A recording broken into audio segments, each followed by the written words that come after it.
Well, now, music streaming giant Spotify reportedly planning layoffs this week to cut costs. No word on how many jobs will be cut there.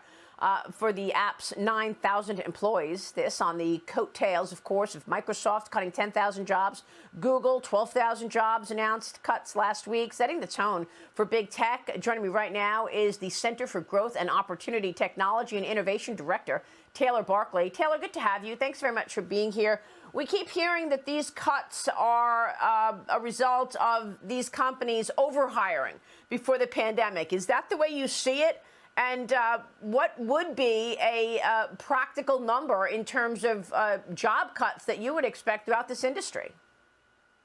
Thanks for having me on this morning, Maria. Yeah, we are in weird economic times. Tech overhired because of COVID-19. As you know, because people were locked down, staying at home, they were using their screens more. They were using these technology companies' services and products more. So, as you know, Sundar Pichai said, he misjudged. They overhired to meet demand, and I think we're seeing that reflected. And these cuts still are not getting back to the pre-pandemic numbers at these firms. So I think there is some truth to that, but we're also, it's the broader context. We're in a broader context of increased competition. You know, for Spotify in particular, they went hard in podcasts, and that is just not panning out for them. They've invested a lot of money and funds and personnel into podcasts, and it doesn't seem to be panning out. And with Google in particular, they're shaking in their boots about ChatGPT-3. So, and on we could go with, Meta facing competition from TikTok and spending $4 billion in their metaverse project. There's just a lot going on here, and I think that's why I call it kind of a weird time in the economy broadly, but especially for tech.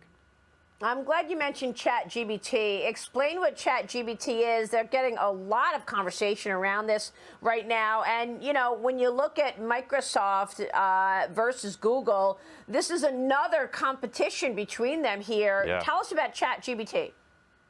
So ChatGPT-3 is the third version of this large language model. Essentially a computer program that collects data and words from around the internet, and you can train it by, people participating around the globe.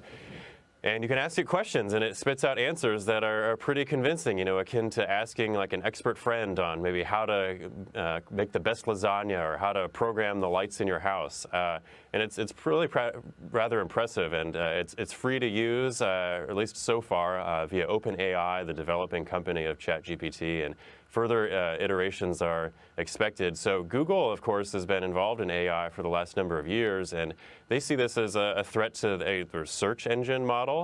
Many analysts have said ChatGPT or future large language models could be a threat to search.